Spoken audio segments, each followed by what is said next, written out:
Un plus qui me ressemble, application pratique d'esprit critique, le debunk d'une fausse information. Donc j'ai voulu montrer une application concrète de l'esprit critique et quels sont des outils utiles pour justement faire preuve d'esprit critique sur Internet.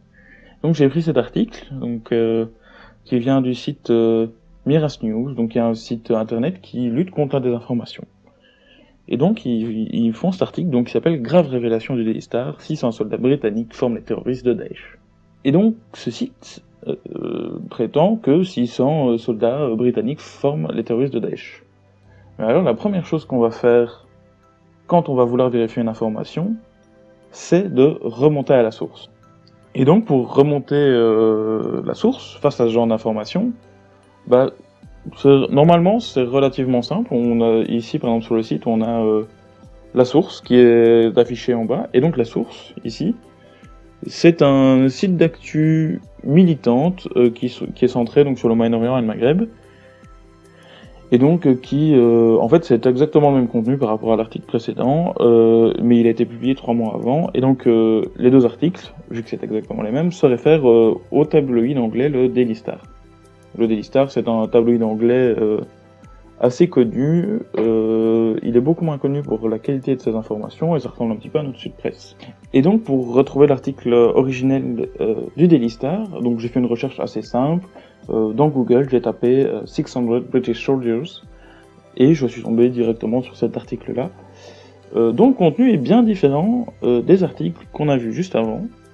Et en fait, ce qu'il dit, cet article du Daily Star, c'est que 600 Britanniques seraient des combattants de l'État islamique, jusque-là rien d'incroyable, et que parmi eux, d'après une source du Daily Star qui aurait entendu des conversations et intercepté des mails de l'État islamique, certains d'entre eux seraient d'anciens soldats de l'armée britannique.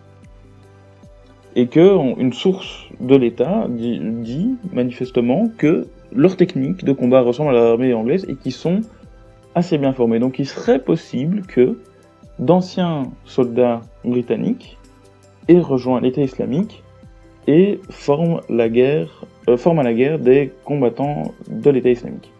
Ce qui va être du tout la même chose en fait, que d'affirmer que l'armée anglaise a envoyé 600 soldats pour entraîner les soldats d'État islamique.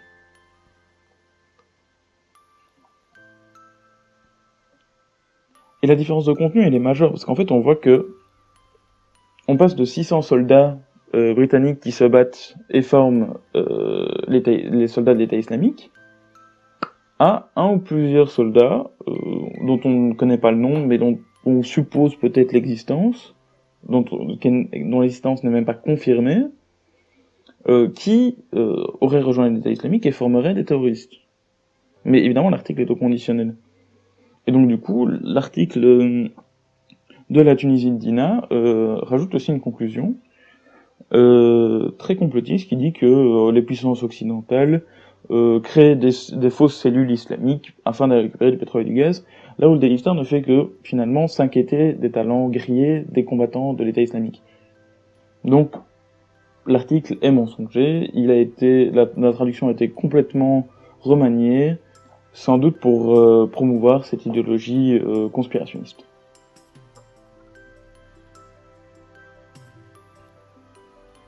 Et donc un autre outil très pratique, c'est la recherche par image. Et donc ici on va voir comment en fait retrouver la source d'une image facilement grâce à Google.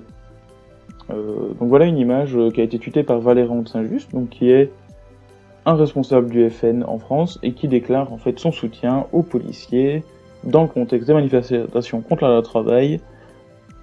C'est un tweet qui a été fait en réponse à plusieurs politiciens de gauche qui apportaient leur soutien aux manifestants contre la loi travail. Et donc l'image que poste Valéran de Saint-Just, c'est une image d'un policier, mais quand on recherche cette image avec Google, donc il suffit de faire un simple clic droit sur l'image, et on appuie sur rechercher une image avec Google, on se rend compte qu'en fait, tous les sites qui sortent, ce sont des sites de débunkage de fausses informations en fait, parce que l'image elle vient d'une manifestation en Thaïlande en 2014.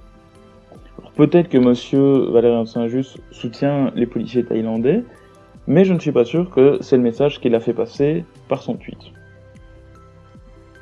Alors, quelques bons conseils pour s'assurer de la véracité d'une information. Donc il faut toujours remonter à la source de l'information aussi loin que possible pour pouvoir se faire un avis plus correct sur l'information. Il existe aussi plusieurs outils de recherche, donc que ce soit Google, que ce soit Google Images, mais il y a aussi maintenant des rubriques de fact-checking dans les journaux. Donc chez Le Monde, il y a les décodeurs, chez Libération, il y a Libé des Intox, et il y a le Consortium national des journalistes qui a fait un site, une plateforme qui s'appelle Crosscheck, qui permet de vérifier des informations. Donc il faut toujours se méfier des sites aussi sensationnalistes. Et donc voici ici une petite liste noire des sites de réinformation qui publient des fausses informations très régulièrement.